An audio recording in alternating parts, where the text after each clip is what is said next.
What's up, everyone? Welcome back to another episode of the Heel Hookers podcast, episode 149, and we are back with the first pod for the new year, 2025. Hooray! Yeah, dog, that's because we fucked up and didn't do a preview. You shouldn't. You weren't supposed to say anything. Come on, man. It's all part of the master plan, which you'll find out in the next pod. Don't worry about it. But, yeah, we're here to talk about good old UFC fight night, Dern versus Ribas 2 from the Apex. We also did have a One Champnship card on Friday on Amazon, which we had some pretty good fights on that one, too. Yeah. But before we get into all that, like and subscribe if you enjoy the content. We appreciate everyone that does, and we are ready to go with all these fights for the new year. I am so excited. We got some fight news later on the show. Talk about all the shit over this break, and it's too much. We should have done more videos of just talking about fight news. This is going to be awful at the end. Yeah, for real. We're really good at things. Some might say the best, you know? Some might say the worst. Either way, let's get into it. Let's start off with a good, quick little mention of One Fight Night 27 on Friday. It was Tang taking on Akbar Abdullaev. It was supposed to be for Tang title, but Abdullaev happened to miss weight by, I'm pretty sure, about 2 pounds it was. I think like a pound, 1.75 or something. Yeah, that's what it was. But he was no longer eligible to win the title because of that. And going into it, it was just like, okay, Tang he's fighting, just very excited. And then, you know, just see Akbar Abdullaev, and it's just like, oh, like, just didn't realize it was him. And then you look at his record, and it was like, oh, he was the guy that dominated Halil Amir. And then I got a little bit nervous of like, oh, this might actually be a tough fight for Tang. Yeah. What a different fight than I was expecting. Yeah, it was once I realized that was who had fought Amir and beat him, I was like, oh, like, this is not good, because he is really solid, and it just showed in the fight. He was dominating the shit out of Tang. Like, it looked like he was drowning him for rounds until he finally got the TKO ground and pound finish. Like, it was nasty. Yeah, TKO in the 5th round. It really just wore him down. Yeah, smothered him with the grappling, was just landing good shots, and was kind of just unwavering to the shots that Tang was landing on him. It was very good for him. Remained undefeated, but couldn't get that belt. So they did say that they were going to run it back. Hopefully he can make weight. Yeah, that definitely is going to... With how the fight played out, the only real interest in the rematch, it's like, okay... It's for the belt. Yeah, for the belt, and having to cut that basically extra 2 pounds, that's where it always sucks the most out of people and where they'll be the most drained. So let's see if he can actually perform like that over the, you know, like the 5, like he did this time, not the full 5, but, you know, make it into the 5th. But yeah, the first round, it was like, you know, real good, just mostly on the feet. I don't think Akbar shot a takedown in the first round, but Tang just doing his thing, working on the outside, just a lot of movement, a lot of feints, trying to find the rhythm. Akbar just putting the pressure on him, a whole lot of good shots. And there are just times where it was like double, triple jabs he was landing on him, like 3 right hands in a row to a big left. He would just nonstop pressure all over him. And it was just like, okay, let's see if he can actually keep this up. And then, yeah, once he started getting going with the grappling, as soon as he got taken down, Tang never been taken down in One Champnship before. His ninth fight in one, reigning champion, you know, and just constantly taken down, could get up, get dragged right back down. And yeah, that was a real rough fight for him, man. Yeah, very grueling. But overall, great performance from Akbar. Oh, yeah. Yes. 12-0 now, undefeated, all finishes. Just another great guy coming up. Fighting out of Kyrgyzstan, so just don't get a whole lot of fighters coming out of there. So that's just definitely nice to see. And 27 years old, too, so it's not old and has plenty of time. What? Sorry, you said that, and I was like, I can name the 3 people. Finally. That was God. I was about to, before Katie said, I was about to be like, Katie, can you name 3 other fighters for Kyrgyzstan? Yeah, it's just good old ha-has of Kate knowing Mekdebek and Valentina Shevchenko from Kyrgyzstan, but could not think of Antonina. On 2 different occasions. Yes. Same conversation. But yeah, man, Akbar Abdullaev, definitely a fighter to watch in One Championship. Very solid, and I'm just excited to see what he's able to do. Very sad for Tang, not old either, but 29 years old, Yeah, but so we'll see if Akbar makes the weight, how the rematch goes, but hell yeah. This co-main event, though. Oh my god. As soon as the first round happened, it was just like, write it down for round of the year, just as a, you know what I mean, honorable mention. Kulabdam taking on John Lineker. Muay Thai. Yep. It was just like, okay, John Lineker's fighting Muay Thai. It's like, okay, going to be the same thing as last time. We've said it every time. He just spams hooks. Yep. But he started this out with a kick. Yeah, that was the first strike he threw. He went out there and right calf kick, and we were like, "Oh shit!" And, I mean, to be fair, because like Kulabdam walked out, and we were just like, "Oh fuck!" We didn't realize that he was fighting him. Like that was just a much bigger step up in Muay Thai competition than the other guys he was fighting. Yeah, and yeah, like you said, as soon as he started with the kick, it was just like, "Oh, this is different." And then about 15 seconds later. Right hook, left hook, right hook, left hook, right hook. That's when, and then that's where it's going crazy because they just start bombing on each other. But again, Lineker with the mix-up for himself because obviously it's not crazy to throw an uppercut, but when you have someone that consistently spams hooks, he threw that uppercut and just sent Kulabdam to the fucking floor. Yeah. So we got a drop in Muay Thai, and that's great. Yeah. But it was a crazy back and forth round, just hurting the shit out of each other. Yeah, like you said, he threw the uppercut, got the knockdown. It was like, oh shit, okay, like he might actually go. Kulabdam never went down from there on, eating all of the shots, and then just it was like a 30 punch hook combo that Lineker threw at him in the first round or something getting dumb. Countered crazy in there. Like it was just so wild. Looked much more tired after that. And then it was Kulabdam that was coming on at the end. And then 2 and 3 was definitely his rounds. Didn't know how the scorecards were going to go with that knockdown and everything. UD for Kulabdam. So that's where I was surprised because it's like in Muay Thai, when you get a knockdown, it's supposed to just be a 10-8 round. And Kulabdam never got a knockdown of his own, and I don't think that either of the rounds were dominant enough to get a 10-8 for himself. So I don't know how he actually got the decision, but it's one of those things where it's like, I know that's how the score criteria is, but watching the fight, it's like Kulabdam won this fight. You know what I mean? Yeah, so I don't think it's wrong. I'm just confused.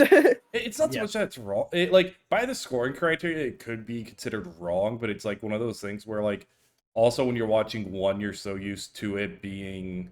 Like, like with MMA fight. Being judged by the whole fight as opposed to round by round, so that might be part of it. I've also not seen a lot of, and you guys can correct me on this if I'm wrong, One Championship, a lot of their fights don't go to draws. I haven't really seen any. So I don't think they really like going to draws. I think like they might like one of those things. Sure, I never really thought about that. Yeah. So that's possibly it, because, like, in all honesty, with the scoring criteria, it probably should have been a draw. 10-8 first round, 10-9, 10-9 at the draw. Yeah. But that's where it's like, because I'm pretty sure with Muay Thai, it's like, they score it round by round. But that's where it's one of the things that's always confused me of, like, they never read scorecards either. You know what I mean? It's always just like the judges score in favor of this guy. Yeah. So I don't know how they're actually tallying, like, if they are actually doing the 10-point must system. Like, I don't really know. Or if they're doing it, but they just don't say it. Like, that's the one thing I've always found weird is they never say the scorecards. I've always just found that weird. But obviously, like keep MMA, less it's a pressure off the different. judges when they score some crazy shit, and it's just like, oh, it went to this guy. Like, I guess so, but it's just like, there's no actual scorecard. That's kind of the thing. Like, I think it doesn't happen often, though. I feel like there's not many one fights I've watched and been like, damn, this was judged wrong. Yeah. No, I feel like if anything, there are definitely just times where it's like a close fight, and then it goes to like the favored fighter. It's just like, okay, like kind of makes sense, Yeah. I don't know. I've always just found, like, I will say I've always found it weird that they never announce, like, what the scores are at the end. Yeah. They don't even need to mention the judge's name. I don't think they ever show any of the judges' names or anything on it. So it's like... No, they do. Okay. They, like, will definitely be, like, show them where, like, they're from and stuff. I feel like... I'm pretty sure they usually have, like, a lot of Australian judges. I feel like I usually see, like, the flag pop up there a lot. Maybe that's the problem. Yeah. I don't know. Either way, though, it was such a fun fight. Yeah, great fight in the co-main event. The featured bout, Denice Zamboaga, ends up getting the interim title. It was definitely just a good ground and pound finish for her, just overwhelming her opponent in the second round. Any real excitement of her taking on Stamp? Do you think she stands much of a chance, or do you think it's just Stamp kind of going to run through her with the just too good striking pressure? I don't know. Honestly, with it being MMA, I feel like that's where it becomes interesting. Because it's like Stamp is 11-2, so she's definitely gotten her experience up. You know, she's doing much better than like when she first started, which even then she was still doing good. You know, yeah. But I just think that there's always the possibility. She looked real good in here. I still think that Stamp is gonna win, but her only losses coming to fucking CO Ham. Yeah. Denice. You know, and you know that was a couple years ago when she was. Because she's 37 now, so it was when she was 34. So it's like those are not bad losses. She's been on a really good streak since. This was a good finish. This girl is actually the first person to have beaten Stamp in MMA. So it's just one of those things where it's like, you know, obviously Styles makes fights. That was when Stamp was 5-0. So again, earlier in her career. But I don't know. I'm sure it'll be fun. It's also just one of those things where it's like Stamp has been out for a while. She had a major injury with her knee, had to go through surgery, a lot of therapy. It's like, how does she come back, you know? Because it's something that I looked up recently of just like the longevity of Muay Thai fighters' careers. And a lot of people end up stopping in their 20s because they've been fighting since they were kids and injuries start adding up. So it just, you know what I mean? Stamp isn't old by any means, but she got a goddamn fighter age on her, you know? Yeah. She's been fighting since she was this big. It's like the mileage on the body is very high for a lot of Muay Thai fighters because they fight so young. Yeah, exactly. So when you have someone like Denice, who's 27 years old, she's only been fighting in MMA. It's like, you know, I can't help but think like, when is something like that going to add up, and is she going to be okay after the injury? You know, which I super hope she is. No, for sure. But yeah, that's just a great point to bring up. Of how is she actually going to come back? And especially in MMA, where it's not her main sport, and there's and especially with like such a devastating, just because it was the knee that like she tore up and everything, right? Like that. Bro, that's going to be super sensitive getting back to trying to like grapple with that and wrestle with that. You know what I mean? If she is not up with the wrestling like she needs to be, then Stamp has 2 losses, you know, both of them coming by submission. Exactly. Yeah. Very fair. So I hope she comes back looking great, and I hope she can win, but there will always be those questions, and that's what makes it interesting, you know? For sure. Last mention for One Championship, Luke Lessei. It took him 2 minutes into the first round to score 3 knockdowns against this guy via body shots. Yeah, this dude fucked him up. It was so bad. Well, because me and Jimmy were talking about it, and it's like, I know the third one, technically he went down from that one big elbow over the top, but it's like Luke Lessei went in, he was just kicking the hell out of the body, landing real clean, dropping him. So that's one. Back up, now he's bombing on his body, kicking on the body, couple of shots up top, drops him again from body shots. Goes right back to the body. He is folded up against the ropes. The ropes, yeah, thank you. And you know what I mean? At this point, it's like just one shot, he was done. He was broken. I know he technically got dropped by that elbow, but it was 3 drops from body shots. It was disgusting. The first one was a round kick to the body that drops him. Gets hit with another couple shots to the body. And then it's that push kick. And that push kick was right to the liver. Drops him again. Dude, I can't Cody Jerome is tough as fuck. Yeah. Jesus Christ. Bruh, it's just one of those things where it's like every time I see that shit just start happening, I just get flashbacks to watching Edson and Dan Hooker, and my soul just crumples before, like inside of me. That is just one of those things. I don't know why. Like I almost rather watch like crazy breaks or like injuries, you know, or whatever. Like that's easier for me to watch than watching someone's body get ripped apart and they're just folding over everything, and then they're just like, I just have to stand back up, and then they just get hit again. Oh my, I don't know. That shit is just terrible. Awful. Great for Luke Lessei though. Amazing win. 3 knockdowns in 2 minutes is just absolutely insane. So very nice for him. But let's go. That was all of the main stuff from One Championship to talk about. Let's move on to Saturday night UFC from the Apex. First event of the year. You know, they had to bless us with an Apex event, you know? We couldn't get a on the road card or a fucking pay-per-view. I thought they were fucking closing down the Apex in November to do like building or some shit. But no, nothing's going on. Apex that's fights actually as a good usual. point. Yep. I've thought about it multiple times. Yeah. I didn't even realize that. But we're here. We're back. We got many more Apex events still scheduled throughout March and everything, so they are not going anywhere. But this first one, headlined rematch at 115 pounds, female strawweight, Mackenzie Dern and Amanda Ribas. It was not the greatest fight overall. Yeah. But third round, Mackenzie Dern ends up getting the submission via armbar. Their first submission in the UFC in almost about 4 years. It was April of 21, I believe, was her last one.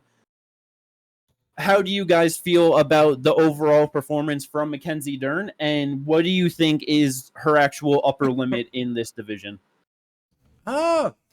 Overall, like, obviously she has a very laser focused skill set, because her striking is still very questionable, amateurish. Like, there's just issues with it generally. Upper limit, I think she's kind of hit it at like top 6, top 5. I think she, like, potentially, if she gets another win, will deservedly be fighting for a title, because like she does have those credentials to be fighting for the title. But like, I just don't think she has the enough to be able to win the title off, whether it's Tatiana, Weili, and even then, like, I'm not sure if she beats a couple, like Yao Xiaonan. I'm not sure she beats her. I think she could maybe get one over on Vierna. And I did beat Vierna back in 2020. Yeah. Jessica Andrade, kind of. If Jessica keeps standing, she's not winning that, but again. Yeah, sure. Got fucked up by her. Yeah. Got fucking dropped, like, what, 5 times? It was a record for the most knockdowns in a woman's fight. Like, I think it was 4 times, but yeah, it was. But that's just what awful. I mean. It's just like one of those things. Yes. It just, I think she's reached her ceiling in the division. I gotcha. How do you feel about her performance, Kate? Everything. Yeah, I mean, overall, like, getting the armbar was good for her. She was the first person to sub Amanda Ribas, so that's great. But Amanda Ribas is definitely a bit more wily, where she's just willing to be in any exchange that you bring her to. So it's kind of something that she might give up, you know? The thing is with 115 right now is I just don't know where the fuck it's going. Don't know who's going to be aging out soon, where people are really going to be at, you know? I don't know. On a good night, she might be able to get a couple wins and get herself into the top 5, but I don't know if she actually grabs the belt unless Tatiana just decides she's done and she actually can no longer make it into the octagon and Zhang is gone. You know what I mean? Like, right. I don't know. I mean, in her last 5, it's win over Ribas, win over Lupi, lost to Lemos, lost to Andrade, win over Angie Hill. And then before that, Yao Xiaonan beat her by majority decision. Like, yeah, it's like, just like, like, you know what I mean? And then, because then even for the few people coming up, you know, it's like, I don't know, does she beat Yasmin Lucindo? That's like, you know what I mean? Do they try Tabitha Ricci? It's just, I don't know. I'm just not really sure where she goes. I don't think she makes it to the belt. She might, like I said, she might be able to get a win up if, like, you know, just a good night for her, bad night for the other person. But she's probably at where she's at. Because with, like, all of her losses and on her record in the UFC, Amanda Ribas definitely the least of them. But it's like she's really only lost to, like, all of the real big punchers that she's fought. Like, Amanda can be, like, you know, like a good puncher. Marina Rodriguez, Yan Xiaonan, Jessica Andrade, Amanda Lemos. You know what I mean? Like, all of them are big hitters.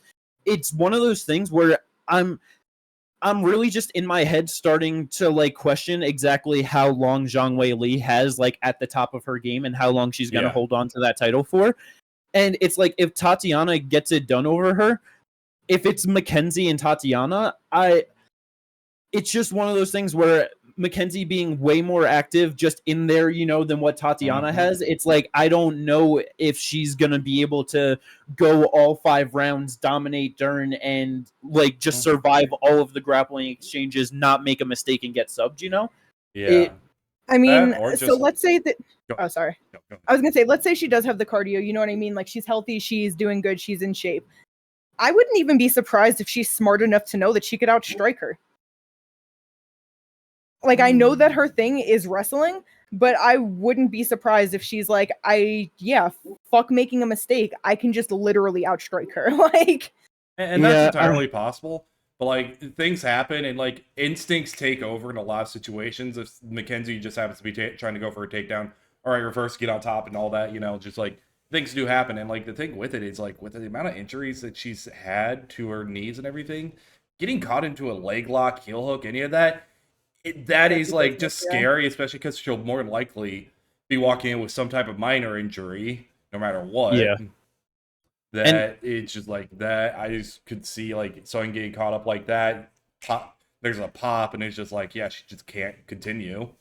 Yeah, and because with, like, saying of just like, the instincts and stuff with the grappling, it's like with saying that, you know, like, Dern has only lost to the big hitters. It's like, bro, she's tough as shit. Oh yeah, and she is willing to go into the fire. If Tatiana is not taking her down and she can't take her down, and Tatiana's just trying to strike with her, bro, she's gonna be scrapping with her. And it's like, especially for the belt, like, that's her opportunity. I just wonder if Tatiana can actually just be like, no, I can just beat Dern on the feet for 25 minutes or finish her. Like, I'm just skeptical of that. And that's true. And because, like, even with saying, like, oh, making the mistake, it's not necessarily even like cardio for not fighting as much, just even like the fight IQ of just, you know what I mean? You're in there so inactive and, like, so infrequently that it's like over such an extended period of time, you're just different positions, you're starting to get a little tired. Like, mistakes can just definitely be made. This is true. But it's, other than that, I do kind of think that is really her only chance to get it, because it's like, if Zhang Weili beats Tatiana, there ain't no fucking chance in hell Dern gets it done. And then it's like everyone at the top. Okay, fuck it. Let Zhang get out of there, and I think that she can do it again, because everyone else is getting older, as to where Mackenzie just is like, she's 31 now, right? Yeah. Everyone else 35, 36, fucking, you know what I mean? Even Tatiana's 34 at this point. So it's like, you know what, maybe a couple of them age out or just simply get a bit older. And with her just being tough for no reason, even if she's sloppy, she just gets it, you know, maybe she can get it done. I'm rooting for her. That's what I was just looking at with the top 15. I was just like, damn, a lot of fighters at that weight class start retiring. The top 15 is going to look so different. Oh yeah, bro.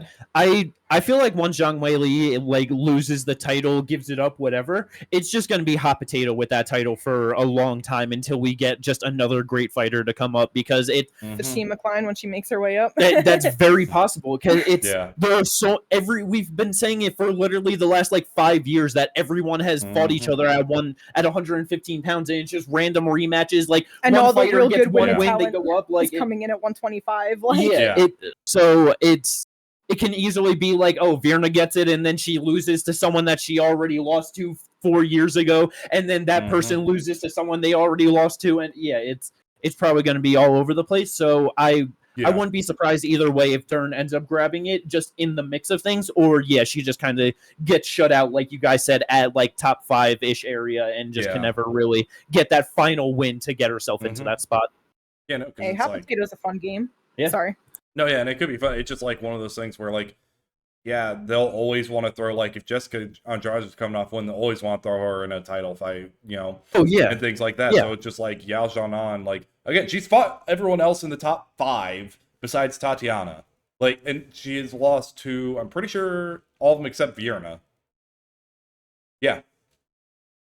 Yao Zhanan, she lost to Jessica Andrade and Amanda Lemos. Like, so that's just... one of those where it's just like, any of those fighters get their opportunity against Mackenzie Dern, who has the title, she's more likely going to lose. So and see how it goes, but just good for her getting the finish, getting the $50,000 for the performance bonus. Amanda Ribas, it's just Amanda Ribas, you know, she's wacky, she makes many mistakes throughout her fights, but she's always gonna kind of lose to that upper tier of fighter. She might be able to get a win against them here or there, but she'll probably just shut out the fighters that aren't too great trying to come up, and you know what I mean. A solid gatekeeper for 115 and 125. No, yeah. Moving on, though, co-main event, motherfucking Ponzi. He was back, taking on Carlston Harris. I'm always rooting for Santiago Ponzinibbio to win every single time. I just want to see him do good. 38 years old. I don't know how much more he's really got in the tank.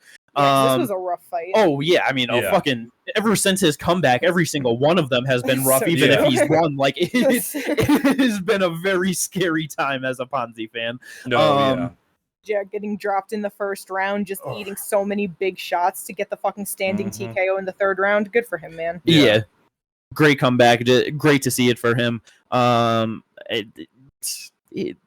he say something like he was grabbing the title or like, or he was going for the title afterwards? He said he still believes that he is good enough to be able to be in the top of the division and to be the champion. It's just crazy to say that at 170, where you're 38. It's just the division we constantly talk about, how it's entering its golden era with beautiful fights, and he's like, yeah I could be in the mix. It's like, I don't mind like what you said earlier, Jimmy, like yesterday when we were talking about this, him versus Neil Magny next. I love that fight.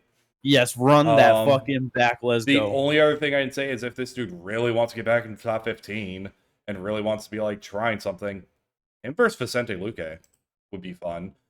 Because Vicente has like, he is like starting to kind of drop off a little bit as well. If he can beat Neil Magny in spectacular fashion to where like, you know, it's like he deserves to like get that up, I would be okay with that. But oh my. From this one though, to, like, bro, you don't have a comeback win against Carlston Harris and then go fight Vicente Luque. I don't disagree with you, but I do love the Neil Magny fight. Like that is a good one. Yeah, I think that's solid. Like I said, that's the only other thing I can think of is something like a Luque, or actually a really good fight as well would be Chiesa. Yeah, that's not bad. I'd be fine with that. I'd be completely down for that fight. I know he wants. If you're moving him up, he doesn't need a big hitter yet. You know what I mean? Like just. Yeah, don't give him like Elizu Zaleski or something. Yeah, I just don't think they should move him up. Yeah, they shouldn't, but they shouldn't. It's one of those things where it's like if he wants to, that's what he's trying for. That's his goal. It's like you just never know. Like, just I don't know. It's fucking post USADA, man. He might fucking just be mixing in the right shit where he's like, I just know I need a little bit more time with this in my body, and I'll be good to go at the top of the division. You know what I mean? Right. You never know what's going on. But yeah, good for him though. Great win. But a crazier, more wild comeback win. This featured bout Cesar Almeida taking Abdul Razak Alhassan at 185 pounds. Bro, when Abdul gets sent out, he gets sent out, man. Yeah. That was vicious. No, yeah. And the thing is, like, it was like crazy because it was a counter after he had already dropped Almeida earlier in the round. That just made it so crazy, and just the way it just lands. He just stiff as a board, goes flat. The one thing that I want to ask, and I don't know if either of you are gonna know this, is why do so many people hate Abdul Razak Alhassan? I don't get it. The only thing that I could honestly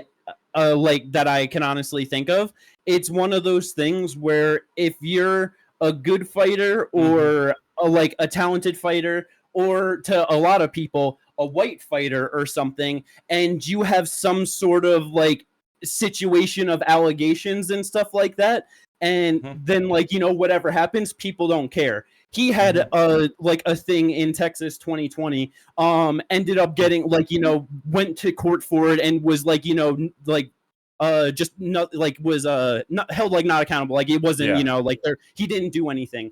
And so I just feel like it's one of those things where because he was acquitted and he's a black man, probably a lot of fans are like, oh nah, fuck him. That's honestly that's the only thing. He did whatever they said he did. Yeah, exactly. But when other fighters do, oh no, he went to court. He's was not tried for it. So before they even go to court, people be screaming, proven innocent until proven guilty.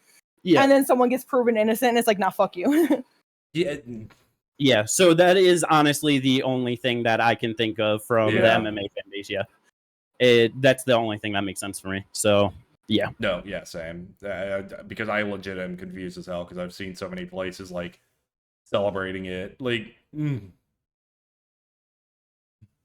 So, and it's one of those things where it's like it happened in Texas and he was fucking, found like not guilty. So it's just like, I don't know. One of those things. Yeah. Yeah. Either way, though, great win for Cesar Almeida. Like you said, just a great comeback because, like you said, getting dropped, getting beat up on the floor, stand himself up, Abdul running forward and just counter him and send him to hell. Like, damn. Yeah, because Abdul landed some strikes in there too, and it's just like, dude, how are you still standing after going down from the other one? Like. One of those things that just hit you clean, you go down, and you're like, nah, gotta get back up. Yep. And that left hook was just crazy. Yeah. It was gets himself $50,000 for that left hook too. Yeah, no, because it was pretty much like the Carlos Condit, Dan Hardy, because they both threw left hooks. His just was quicker and harder. Yeah. But yeah, it's a great win. Improves to 7-1 for Cesar Almeida. I don't know where exactly they're gonna matchmake him and book him, but because I think that was you that said Michel Pereira next, right? Yeah, if you wanted him to get into the rankings, that would be the next one. That's the person who doesn't have a fight lined up at all yet, and I think that's actually a pretty decent fight. Yeah, that would be a whole lot of fun. Similar thing of gotta survive that early bliss to get it done, you know? Yeah. But Michel Pereira much more dynamic. No, yeah, and I think like he should probably fight outside the top 15 first. One more time. I just don't know exactly who to put him up against. Yeah, there's just so many people. I mean, shit, him versus Brad Tavares. Yeah, that's not bad. Especially because Brad Tavares is always that guy who like is that like kind of like gatekeeper for the top 15 to see if you actually should be fighting in the top 15. So actually, I think that's a really good fight to do. For sure. It just one of those things where it's definitely hard to because him just being a long-time kickboxer, having that pedigree, and then coming in late, he's 36 years old, will be 37 in March. So it's like if they want to try and push him and like, you know what I mean? Like they gotta do big step ups, you know what I mean? Yeah. Which going from Ihor Potiera to Abdul, like that's a very solid step up. Like, and so yeah, the Brad, Michel Pereira, either one of them definitely be very solid. No, yeah. Let's go. Moving on to the next one. The one guy to actually get a win over Cesar Almeida inside the UFC and take his O from him. Roman Kopylov in this fight, taking on Chris Curtis. This was a great fight. Yeah, This was so good. Heading into it, we just knew that it was the gem on the card, just one of those things where it's like, bro, you got fucking Roman Kopylov, Chris Curtis fighting, and Ponzi and Carlston Harris are the co-main. It's like, what is going on here? Like, what? I don't know. But ending in a bit controversial fashion with 1 second left. Roman Kopylov landing that head kick. Chris Curtis falls down and was just kind of just, like starting to get up, but just still down. And like the ref came in, stopped it. I don't know. How do you guys feel about the stoppage overall, Roman Kopylov's performance? And the fouls with it too, because that's a lot. That's definitely that is a thing that just keeps happening with Chris Curtis. Yeah, like Chris Curtis keeps getting fouled in pretty much every fight he's in, which I can only imagine how annoying that is for him. Yes. But it's like, in terms of the stoppage, I understand it from both sides for sure. Because it's like on Mark Smith's end, I think that was the ref. It's like Kopylov lands a head kick that clearly just like, had him out, even if it was for half a second. Like his eyes were, he goes to the ground, he gets back up, he's kind of like on his hands and knees, and then he's just like on his like knees with his one hand down and not actually just like, oh, gotta get back up, seeming like he was like, oh, I can just wait out the time. But it shouldn't matter that there's only 1 second left. If you're not standing up and getting ready to engage in the fight, that shit is over. It's like, bro, you can't stand up. You know what I mean? So I feel like Mark kind of saw that and was like, okay, bell didn't ring, you're not getting up, fight is done type shit. And I feel like people are just like, bro, there's 1 second left, are you kidding me? Although I don't think it really makes a difference because he still would have gotten the decision, because I think that Roman easily won one. Well, not easily. They were close, but I still think he got rounds 1 and 3, in my opinion, Yeah. Yeah, so, no, all the judges did have it 1-1 going into that third round. Okay, in the third round, he definitely had that shit. Because especially with that head kick at the end, you know what I mean? It's like, he won that fight. I understand why they stopped it. I'm not mad about it. It was a great fight. I enjoyed every second of it. No, yeah. It was a great fight. Fight of the night. Both of them get $50,000, you know. Oh, yeah. Yeah, no, I'm definitely more on the side of, like, Mark, there's literally a second left. Roman, like, the thing with me on this one is I'm more on Roman on, dude, go in and actually finish the fight. Don't just walk away. Because obviously he went down, but he wasn't, like, he did not go down like Abdul Razak Alhassan. You know what I mean? Yeah, like, where he wasn't, like, completely unconscious. It's like, you don't stop fighting until the bell rings or the ref stops you. So that's why I'm kind of like, I feel like it shouldn't have gone that way. Like, yes, he still would have won, but it's kind of one of those things where it's just like, me, it's like Roman shouldn't have walked away. It's like, fight's still going.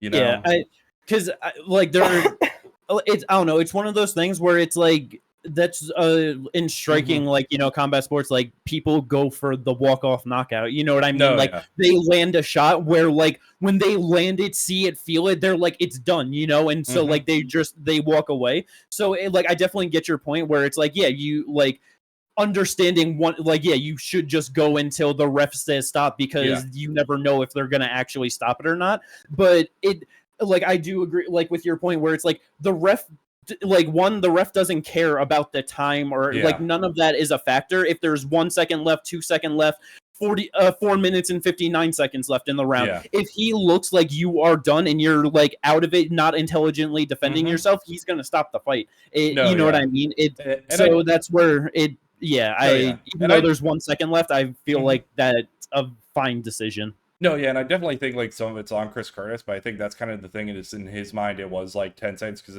like, yeah, if he got dropped 10 seconds into the round, he would have been trying to get back up a lot quicker than 5 seconds left in the round, you know what I mean? Like, like, that has to at least play a little bit.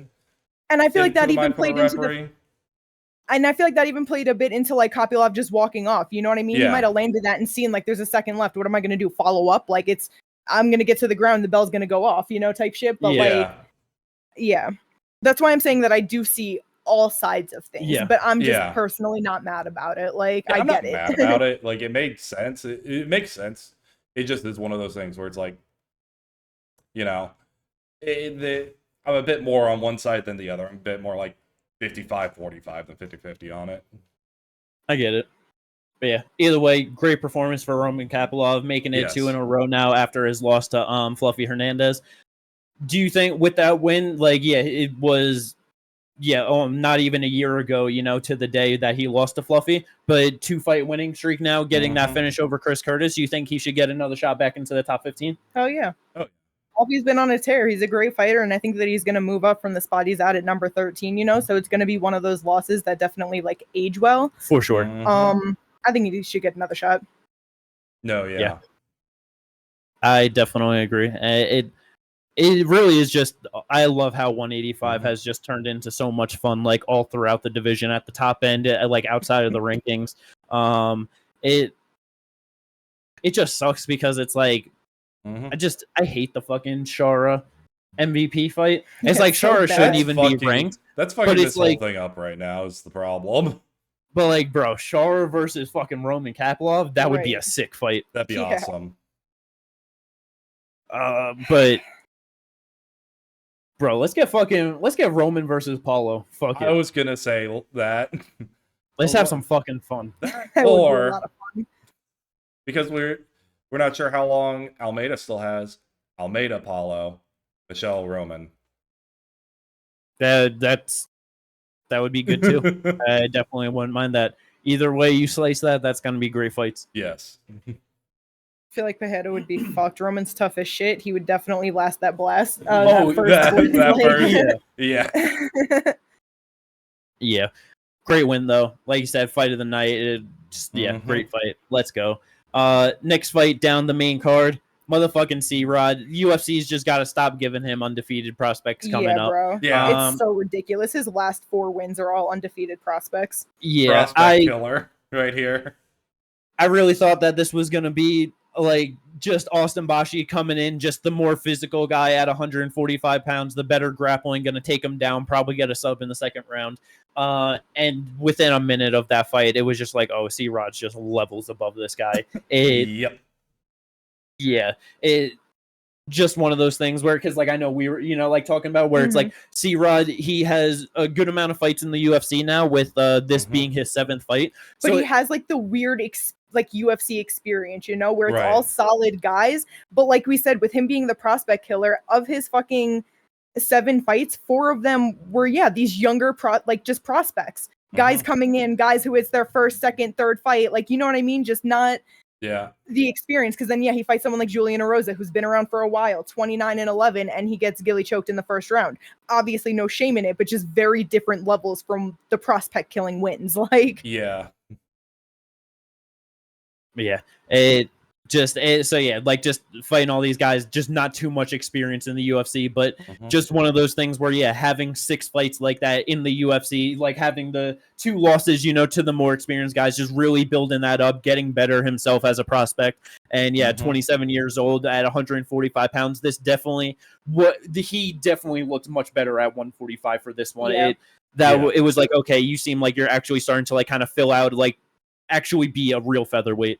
I'm definitely excited to see what C-Rod can do in this division, because that was just a great win. Austin Bashi, tough as hell too. Oh yeah, he ate a couple of very clean knees, never got dropped, like it was crazy. Yeah, and just the consistent pressure, because he went 3 for 18 on takedowns, like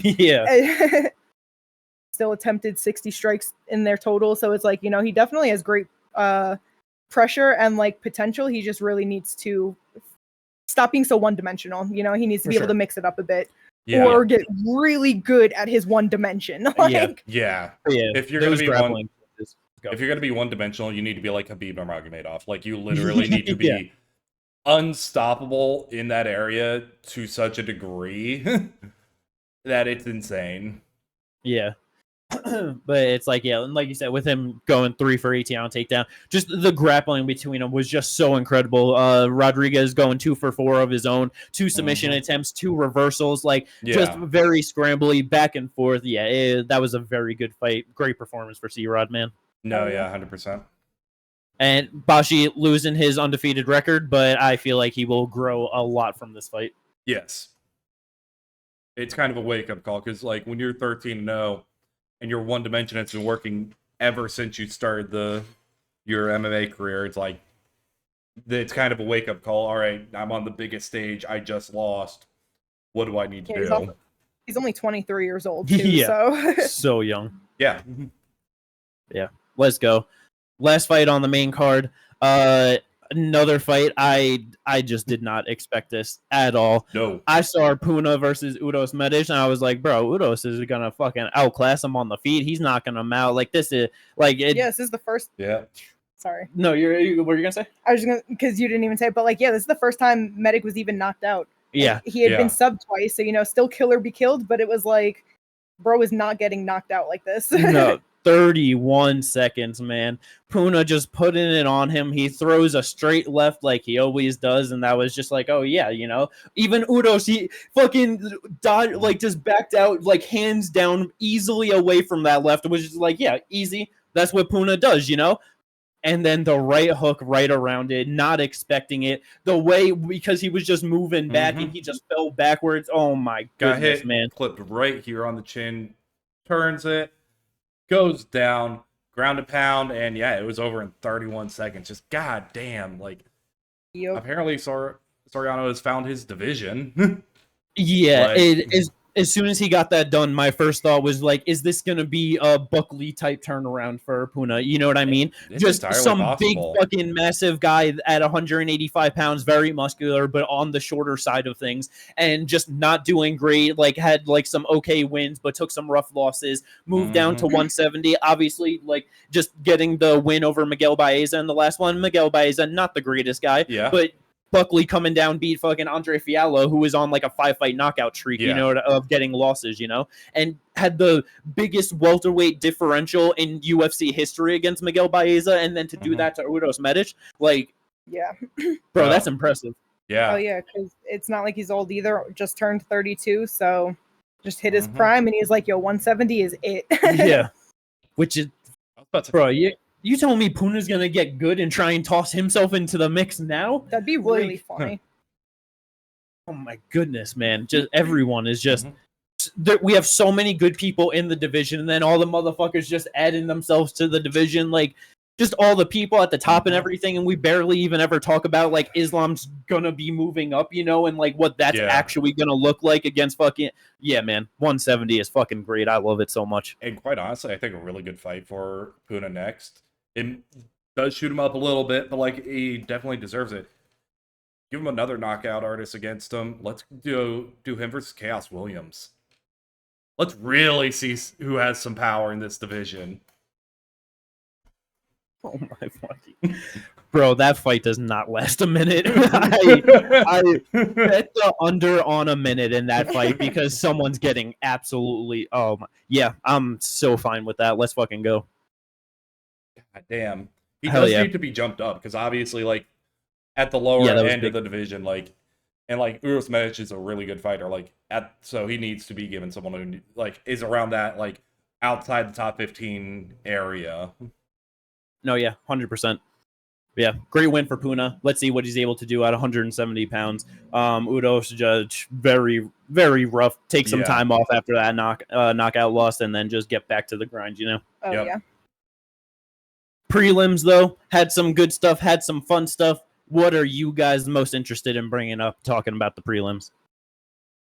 There was a lot of good stuff, but I feel like for me, it's got to be Fatima Klein versus Victoria Dudikova. Yeah. You know, she came in short notice, up a weight class at 125, and fought Jasmine Jasdavicius, who is top 15 fighter, just real good, real aggressive, real big in there too. You know, so she took her first loss, which there's really no shame in that at all. No.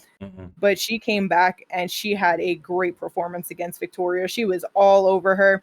And finished her in the second round. Ground and pound, the strikes are 42-4 in favor of Fatima. Like a lot of grappling in there. The grappling was fun though. Just, you know, a lot of reversals. Fatima had 3 reversals in there. Victoria had 1. So, you know, it's not like they was just laying on top of each other. It was a fun fight. And then she got the finish and it was really great to see.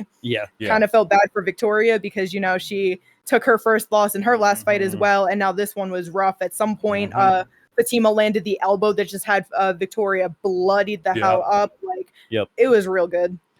Yeah, Fatima is extremely physical at 115 pounds. That was easily one of the biggest things that I was like, oh my...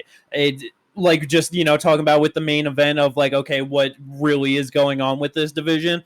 Motherfucking Fatima Klein is what's going on with this division. She is going to blast through so many good girls on, like, you know, outside of the top 15. She's getting into the rankings and she's gonna fuck up even better ones, and then she's getting herself for the title at some point in time. I am confident in that. She is really young. She's only 24 years old, and the one thing that she kept doing that I didn't like, and she needs to like clean it the fuck up with certain things, is she literally pulled Victoria Dudikova's leg in and gave her hooks on 2 different occasions. Victoria was able to take her back off of it the first time, you know, she got out of there, and then it was on the ground. She just pulled up her leg and wrapped it around her body. Like, I don't know why she kept doing it. Again, she was able to reverse it. She ended up turning in, but it wasn't correct, and it's gonna give her issues if she tried that against anybody higher level, you know? Definitely some technical mistakes with that jiu-jitsu and grappling for sure, 100%. Because I know it was like the second one. It was because like she grabbed like the leg off of like the single or whatever, you know, and like just brought it up to her. But yeah, literally brought it up so much that if Victoria was just more aware, she could have just locked up the body triangle right there, and it was like okay. And then she did end up getting the other like leg up for a second. Yeah, had the back, and then just like, you know, whatever happened, she was out of there. But exactly, anybody else would have capitalized on that, no problem. Because that's when like Victoria like had the back, was up on the cage, and then Fatima just like reaching behind her to just like turn in on Victoria, and you are giving up way too many things. That you cannot be just reaching behind you like that. So many big no-nos, but like you said, 24 years old, trains with Erin Blanchfield, who has amazing grappling. I'm sure she's going to be able to and it's just one of those things where it's like, yeah, this is her second UFC fight, but like first one at her rightful weight class, coming off her first loss, still probably a lot of jitters. Exactly. Give her some time. Yeah. Yeah, definitely a great win for her, though. Ginger, what about you? What were you high on, impressed by on the prelims? Speaking of someone's first UFC fight, Kobe Smith coming in short notice debut against Preston Parsons, who had a full camp. He was supposed to fight Andreas Gustafsson. I did not realize this was short notice for him. It was only short notice for Jacoby. Yep. Yeah. Well, short notice for Bell, but Preston had a full fight camp. Comes in, blasts the doors off Preston's with a nasty left hook. Dude, he could be a problem in this division with that type of power. And just coming in short notice, undefeated, 10-0, just lands a perfect left hook, just folds Preston and I cannot wait to see more of this dude after his debut. Yeah, because I saw how big of a favorite he was heading into it, and I just didn't, because I didn't know anything about him, so I'm just like, I don't understand this at all. I was like, Preston Pressure Parsons fighting some debuting guy on short notice, like, you know what I mean? I'm like, he's taking him down, he's wearing him out, he's winning this decision, you know? And then Jacoby Smith started walking out, and then they started talking about his wrestling accolades, and I was like, oh, this guy is different than what I thought. And bro, just in the pocket, the way that he folded him with that left hook, that was absolutely nasty. That, like that, 170 pounds, just monsters all around. Let's see if he can add himself to the mix in a few years, just coming up. Let's go. Other than that, I was happy Thiago Moises got a win. That was very nice to see. And then just the last real thing, Ernesta. Split decision win. She has 6 wins on her record. 4 of them are split decision wins. And those are also her last 4 wins. Bruh, it's just so crazy how we talk about people that cannot win a split decision, and then it's Ernesta who can only win a split decision. Angela Hill, Jorge Masvidal, the list goes on, but those are the 2 primary. Strickland beyond, Strickland beyond the left side of them. Something But yeah, man, for a fighter that's 5'9" with a 71-inch reach at 125 pounds, she cannot use that reach for shit in the striking, which is her main thing. I'm pretty sure she's on the younger side, right? 26 years old. So it's like, just still has some time to grow. This was her only 8th pro fight, but it's just like, man, you got to figure out your style a little bit more so you're not in such close fights, because you're getting real lucky here against the lower level, but you start moving up in competition, that's going to go rough. Because she definitely does put out good numbers. Total strikes 126 out of 266. So it's like just that constant stuff that I feel like, she's able to edge it by just doing enough. But let's go. Overall, very fun, solid night from the UFC Apex, starting off the year. Very excited. Let's go into the absolutely massive list of fight news that we got. We're going to try and rattle it, most of it off. Some of them we're going to go through quick. Others are, we'll have to talk about a little bit more. Not going to, the only order this is what they were announced in. So it's going to be all over the place. First one, Giga Chikadze taking on David Onama, April 5th. Very surprised David Onama's getting a shot in the top 15. Just saw that announced. I was like, it's not that he doesn't deserve it or anything, but just surprising is all with the other people that are coming up, Surprising. I think surprising where he's fighting at, like fighting number 12 as opposed to like a number 13, 14, or 15,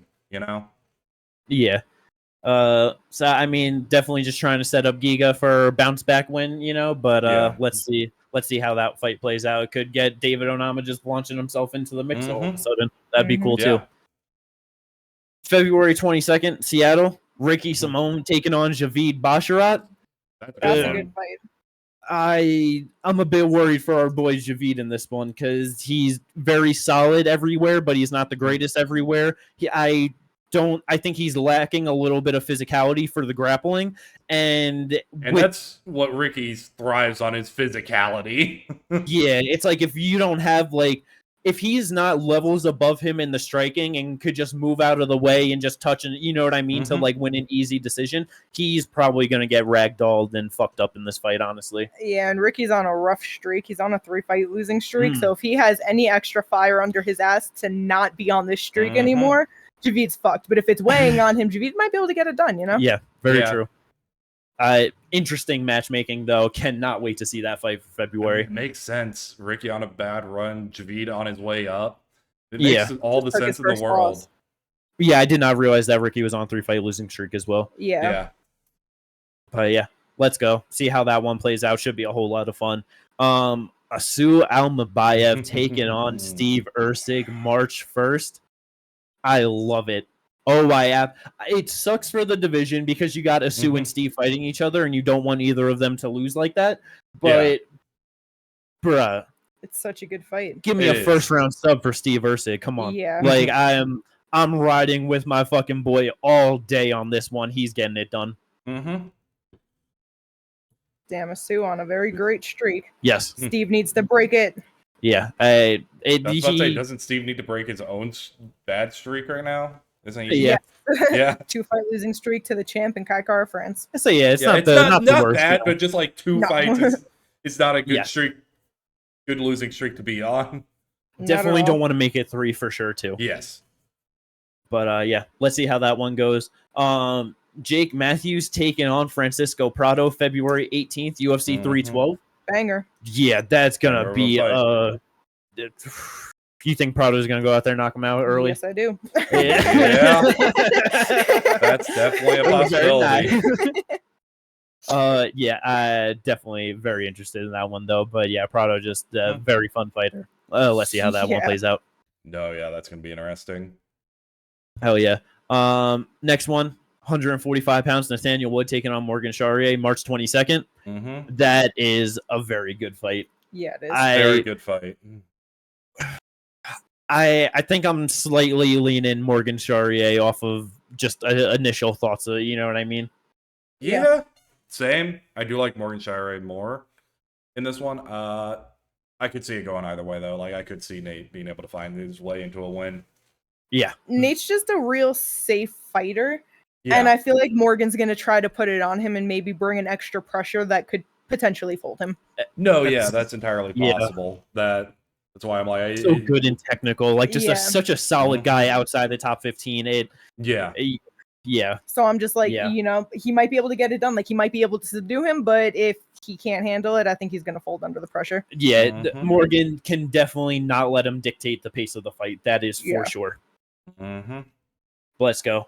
Next one, March 15th, we got Damone Blackshear taking on Cody Gibson. How you guys feeling about that one? This should be a good comeback fight for Damone, because if I remember right, he is coming off a loss. Yep, just got knocked off. Yeah. No, I'm pretty sure that he fought since then. Yeah, didn't he fight in like November or some shit? I'm sorry, I'm looking it up right now. I'm pretty sure he got his win back. Not over him, obviously. Yeah. That he's just not on a streak. Yeah, okay. He choked out Cody Stamen first round, November 9th. I forgot about that one. That was actually a really good sub, too. Yes. He really needed that. Yeah. When did he get knocked out? It was July 13th, the Denver card. Yep. Damn, I felt like that was much closer more recently. And because I remember when that got booked, I was like, damn, he's already fighting again? Okay.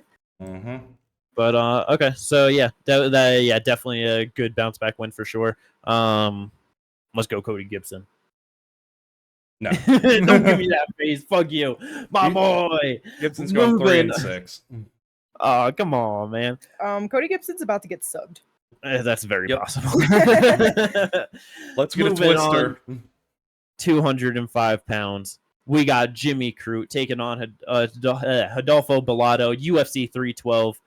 Bellato about to go out there and knock out Jimmy Crute? Or is Jimmy Crute going to be able to possibly get a sub over him? I don't know. Honestly, I think I'm going to lean Bellato right now. Just because Crute is just like... Remember back when he used to be a top 15 205? Oh, I remember those days for sure. He was on the come up, and then he went right back down. But I didn't realize that That sucks. Bellato's 2 losses are getting knocked out by Vitor Petrino twice. That's really funny. That's fucked up. Well, yeah, we know what fight's gonna happen in the UFC at some point. But I'm just like, I don't know. Jimmy Curtis, like, he's still young. He's 28 years old. He's on a bad run, but it's Anthony Smith, which was 2021 Anthony Smith, Jamal Hill, the draw with Alonzo, and then he lost to Alonzo. This was last year. So it'll be almost 2 years since he's fought. You know, he took a good layoff. Maybe he's really coming back like, nah, I need to get this done. Maybe he goes out there and knocks him out too. Hey, that's possible. Yeah. But Bellato might win, yeah. Let's go. See how that one plays out. Our girl, Angie Hill, she is back taking on Ketlin Souza February 15th. Just got to see her do her thing. Just fucking forever. Yep. Ketlin always just be a split decision. No. Angie by sub, bro. Come on. She's working that new skill set, you know? She's preparing eventually for that Jillian Robertson fight.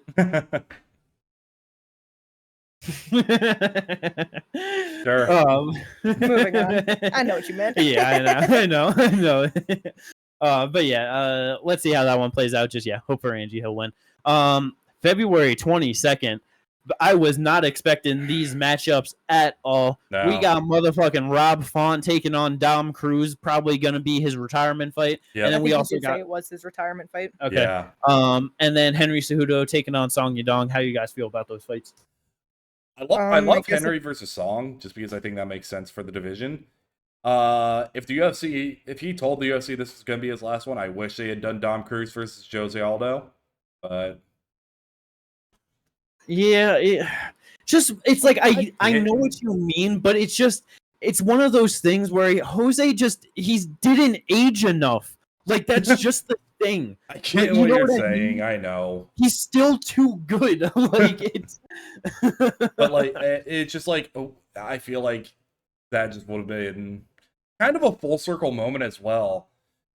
Because both Jose and Dom beating Uriah Faber, both of them being able to beat him in.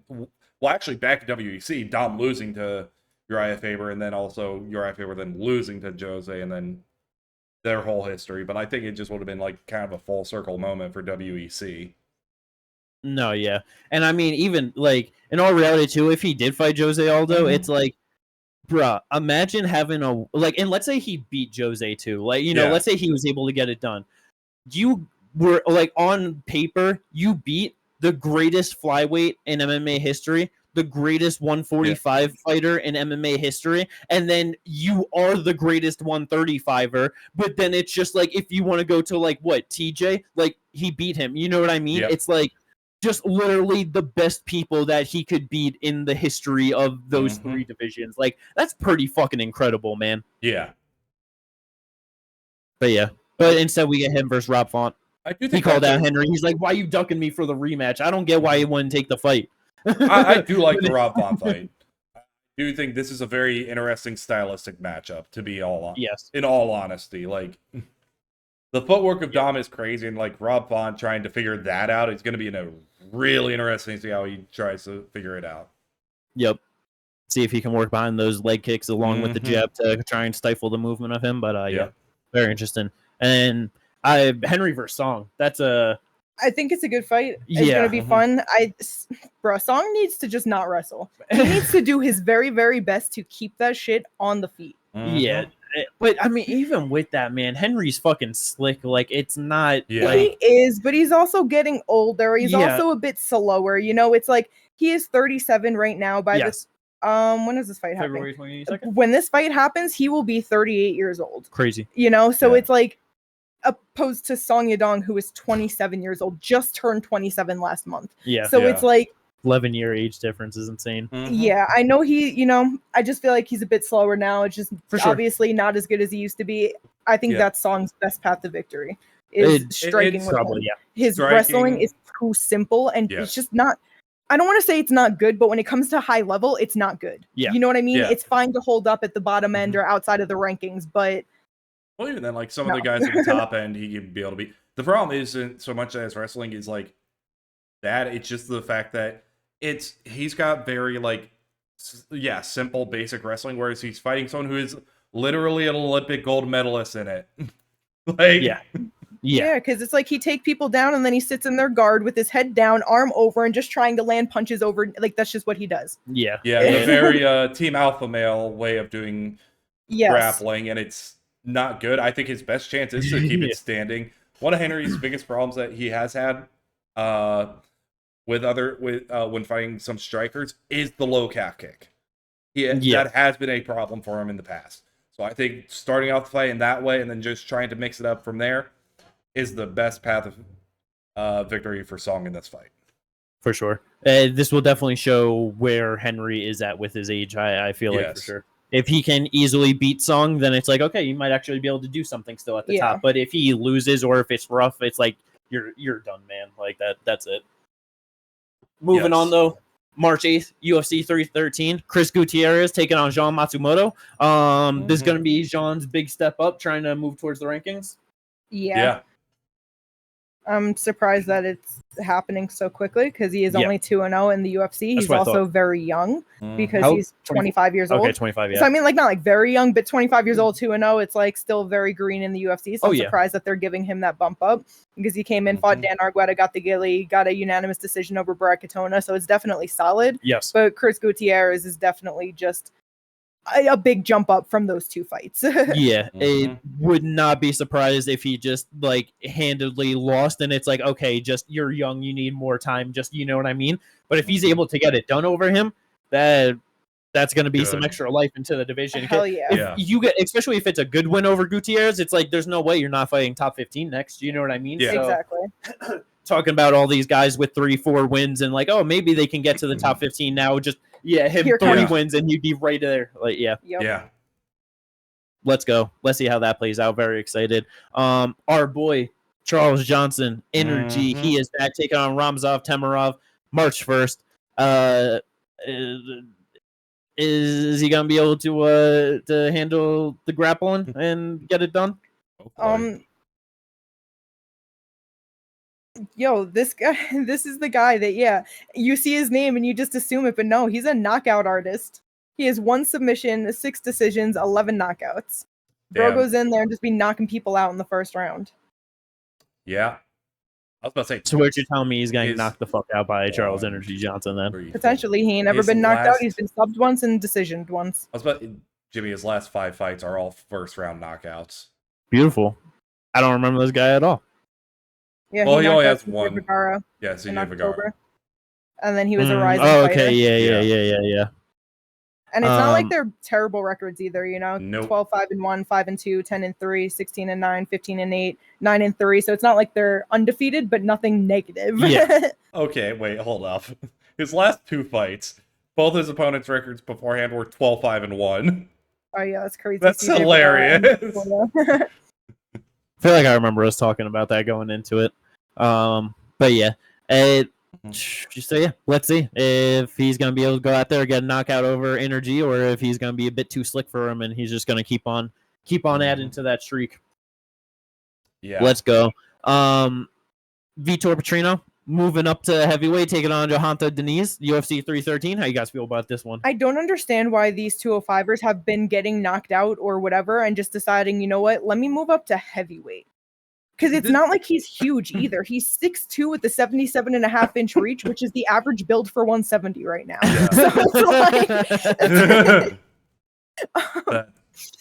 So it's like you're going to just move up. 27 years old. You've been subbed once and knocked out once. Dustin Jacoby just laid you out flat. And you're going to move up? And you're I don't like it for him. I don't like this one either for him because it's not just like he's moving up. He's moving up against another really good kickboxer. Like, that's the big thing right now with this is, like, if he stays standing, I feel like he's just going to get knocked out again, and it might happen sooner because the other guy's going to have more power on because he's going to have more weight on him. Yeah, and it's like, because I'm pretty sure Vitor, he has, like, a good amount of subs on his record, right? Like, doesn't he have, like, 6 submission wins? So it's he has 1 sub on his record, 7 knockouts. I could have sworn that he had more subs. I swear I thought he had, like, 3 or 4 subs. Yeah, I could have sworn. Okay. But it's like, even if just wanting to like try with the grappling or whatever, it's like, bro, this dude shut down my boy. You know what I mean? Like, Yeah, and Carl Williams, it's like, it's not like he's some like, oh, crazy fucking athletic over the top grappler, but he was a very solid grappler moving up through the heavyweight division. Shut it all down, and you know, this is gonna be rough for Vitor for sure. I was about to say, like, there's definitely, because like, there are levels, because like people are gonna say, oh well, what about his last fight? It's like, his last fight was fucking Tybura, literally a ranked fucking fighter. Like, Tybura's grappling and Carl Williams grappling are completely different. Like, yes. So it's like that's not even a fair comparison. But I feel like he's gonna keep it standing. I don't think he's gonna be able to get him to the ground, and that's just gonna be a problem. Yeah. We will see how that one plays out for him at heavyweight. Going on down to flyweight, though, Bruno Silva taking on Joshua Van. Our boy getting another knockout win here, UFC 313. Potentially. That he's just gonna cruise his way to a, landing 345 significant strikes over 3 rounds.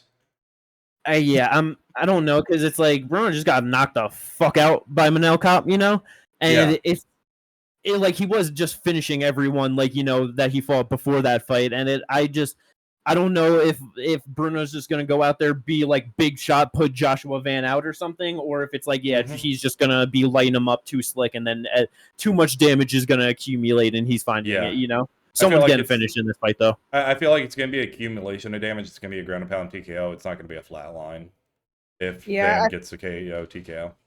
I also feel like with Bruno and the Manel fight was like he was just not able to handle the pressure that Manel was finally putting out. So if Joshua Van comes out and is just like, I'm landing 90 strikes in this first round, you know what I mean? That's very true. Yeah, that's the thing. Van is all about pressure. So like that's going to be like how is Bruno actually going to be able to handle that? So yeah. Great fight. Can't wait to see how it goes. Also, UFC 313, Marion Santos taking on Francis Marshall. I love this fight, man. I'm so excited for this fight. Bro, Marion Santos, he was the guy that won this last season, right, of the Ultimate Fighter. It was Khan Ofli, I think, was the guy that he fought. That finish was just so absolutely nasty. The one guy out of that season where it was like, yo, he might actually be good, and then it just gone for a while, didn't hear anything, finally got himself a fight booked. I'm very excited. Hell yeah. Francis Marshall, good too. It is no slouch. No, yeah. So yeah. Can't wait to see how that one plays out. UFC 312, Wang Kong is back taking on Bruno Brazil. Is this the start of Bruno Brazil's run of getting better and getting some good wins going, being with the Fighting Nerds and going to be a part of them of just moving up through these divisions? I don't know.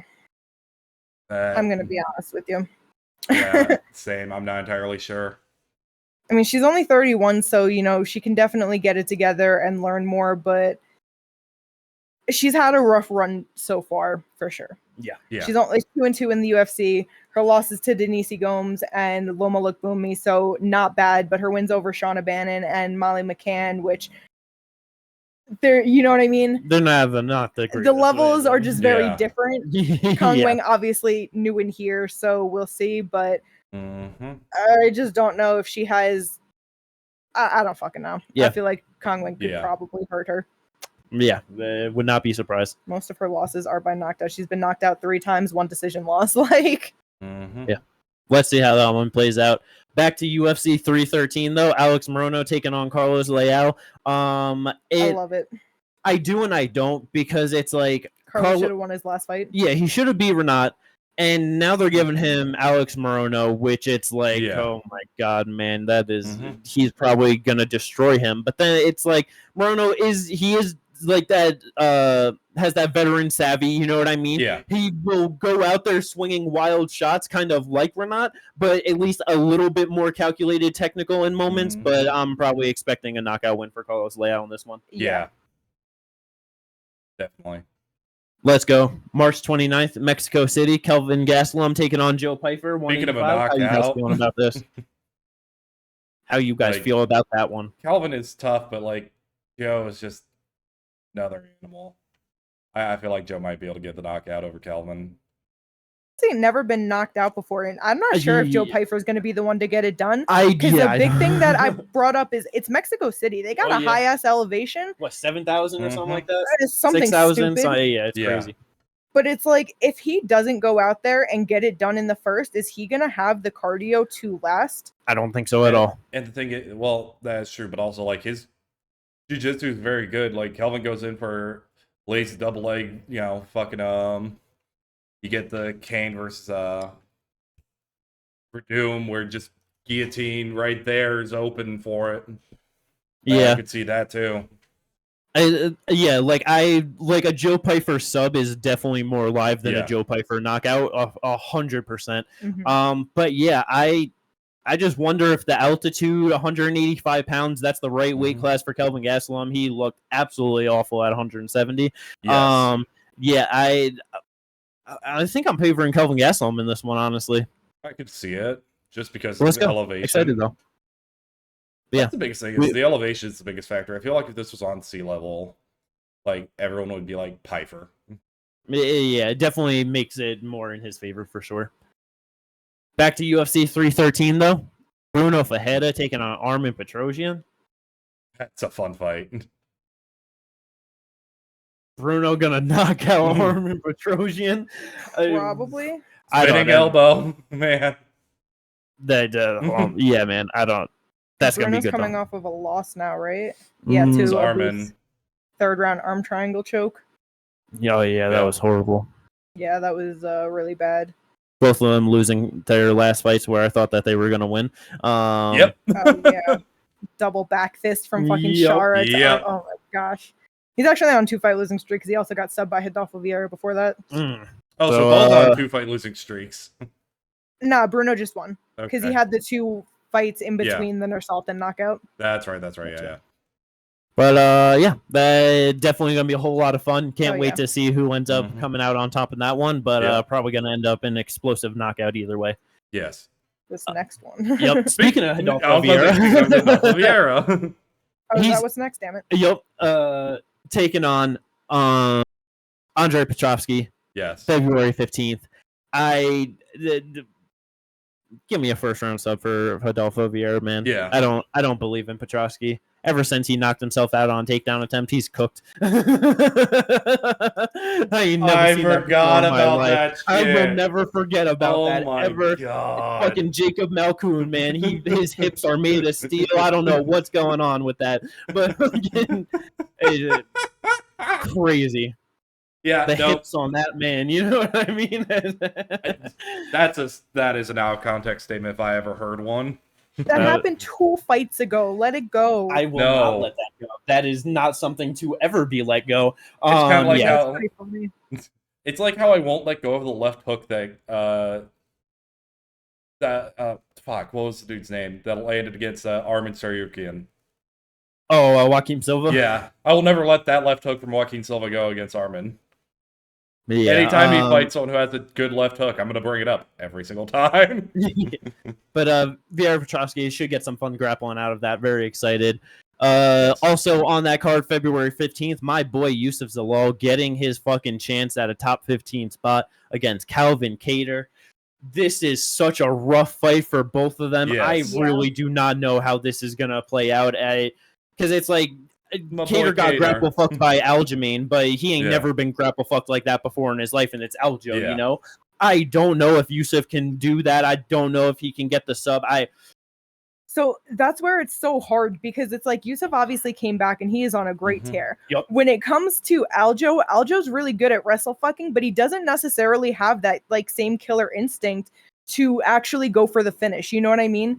Because it's like, yeah, he has 8 submissions on his record technically, but since he's been in the UFC, out of 16 wins, he has 4 submissions, 9 decisions, 1 DQ. You know what I mean? Like, he has not really been putting it on people like that. So for him to like not get the sub isn't that surprising. You know, I don't feel like that's, Calvin did so good, because I feel like Aljo just doesn't really threaten it as hard as he could. That's fair. But Yusuf fucking goes for it. Yeah. He is looking for that. So that's where I'm like, damn, are you actually going to be able to get the position at all? Because the second he does, I think he's going to hop on the sub immediately. And then that creates a whole different threat of, now I got to fight the sub, but now we can secure the body lock more, blah, blah, blah, whatever it may be, you know? And I do get that, but the last time that Calvin Kattar got subbed was all the way back in 2009.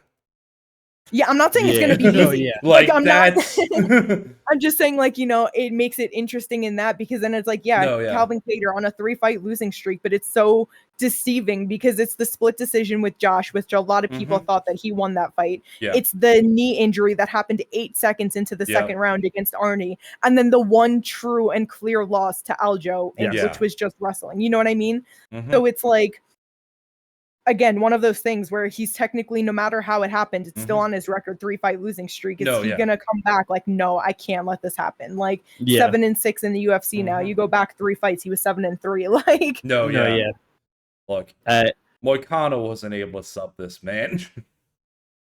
I'm not rough for both of them. I feel like it's just going to be the pressure, the pace, and the activity of Yusuf Zalal in the fight that's going to be the key to him getting it done. Just threatening takedowns, just constantly striking, constantly moving. You just have to do more, and I feel like he can get a decision win. I don't think he can get a finish over Calvin Kattar in this one, honestly. But if he could, that would be fucking damn incredible for sure. Yeah. Let's go. Moving on. March 1st, Nasrat Haqparast taking on Esteban Ribovic. Oh my goodness. That's a good fight. Yeah, bro. Esteban's going to have Nasrat shooting for takedowns the entire time because he's going to be looking to put him out with every shot. Like probably will put him out. Yeah, Ribovic probably by knockout in this one, honestly. But very excited though. Next one, February 1st, Faraziam taking on Mike Davis. Mike Davis finally back. Just extremely inactive, just always struggling to keep consistent fights going in there. But should be a pretty good one with him for us. Oh yeah, Faraz coming off of his first UFC finish. Yeah, fucking nasty over Matt Frivola. The knee. That was such a weird looking knee, but fucking goddamn, it just slept up crazy. But we'll see how that one goes. UFC 312, Ilia Toporia's brother, Alexander Topuria, taking on Cody Haddon. Bro, Cody's gonna fuck this man up. It's happening. Second round knockout. He's putting him away. Can't disagree with you there. Bro, Cody is so good. And from that one Contender Series fight, it was like, oh, this man's good. Pretty sure Toporia's been finished a couple times, right? Or at least once. Well, he's 5-1. Okay, so then. Yeah, I had to go back and see. I was like, who the fuck did he fight again? His one loss is via KO. Yeah. Yep. And I'm pretty sure it was against a not good fighter, right? Well, it was a guy making his debut. It was also in 2015, so literally 10 years ago. And That's crazy. I did not know that. Yeah, he's 28, so he was 18 years old. Okay. So. Yeah. He took a giant layoff after that. Yeah, because he had 3 fights in 2015, got knocked out, didn't fight again until 2021. Damn, that's crazy. Yeah. He's like, I need to get better. Yeah. Fucking good for him. Maybe he is. Maybe we. I'm not very like. Oof. I don't think I've seen any of the Alexander Toporia's fights, or have looked back on them, so I have no idea how good he actually is. Because they're in super regional places, nowhere that I've heard of, and also it's like this is the thing that is rough because it's like Cody Haddon is super solid, 8-1 overall. He's coming off of a win in May of 2023 off of a guy that was 3-1. Before that, March of 22, 1-9. And then his returning fight in December of 2021, 7-18-1. So these are his 3 fights coming back and leading him into the UFC. Yeah. That's fucking rough. Yeah. Cody's good too. Like So we'll see how that one plays out, but I'm definitely going to be riding with Cody on that one for sure. Yeah. March 1st, this is an absolutely great fight. Brandon Royval taking on Manel Kopp. A banger at 125 pounds. Winner gets the title shot. Let's fucking go. Let's go, Royval. Yeah. I'm riding for Royval here. But, like, if Manel comes out the way he came out against Bruno Silva... He's getting slept for it. I mean, yeah, but, like, that's going to be a fun fight for how long it lasts. Oh, yeah, for sure. Oh, my God. I just wanted to put that energy in the air because fuck that. Royval's getting his shot. Yeah.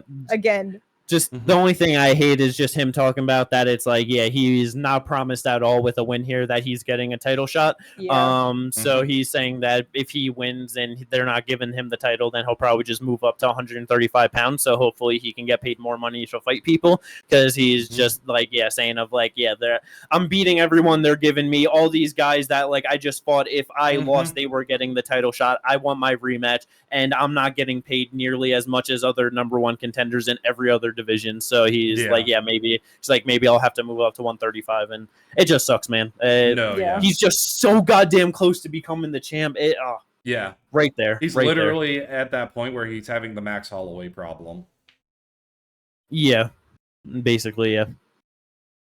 But we'll see how all of that plays out at 125 pounds. Danny Barlow, also March 1st, he's back taking on Sam Patterson. Left-handed God again and knockout in this one. Yeah, dog. During left-handed God, the one fight that I know Sam Patterson got knocked out, and it was, a left hook? Yeah, I'm pretty sure. But yeah, so very excited to see him back. 170 pounds, just another guy that hasn't been as active as some other people, and really in like the news headlines, all that, but just another very, very solid fighter coming up at 170. And then finally, the last one, March 15th, Waldo Cortez Acosta taking on Ryan Spann. Don't know why Ryan's moving up, but let's go. Another 205er moving up, which this one I'm not too mad at. Ryan, I could see a bit more, because isn't he like 6'3", 6'4"? 5. Yeah, he's fucking ginormous. Yeah. So this one makes more sense to me than Trino. But him moving up against Waldo, that's just gonna be. I feel this is gonna be a sloppy fight, but it should be a fun sloppy heavyweight fight. Probably. But yeah, that's it. All those fights, so much. That holy goodness, that was a lot. Yes, it was. I hope everyone enjoyed this one. That was a whole lot of good stuff from this weekend. Great fights coming up for this year. First quarter looking very nice. Let's go. That's it for this podcast. We will catch you. Preview episode 150, UFC 311. Islam Makhachev taking on Arman Saryuki. And let's go. Peace out, everyone.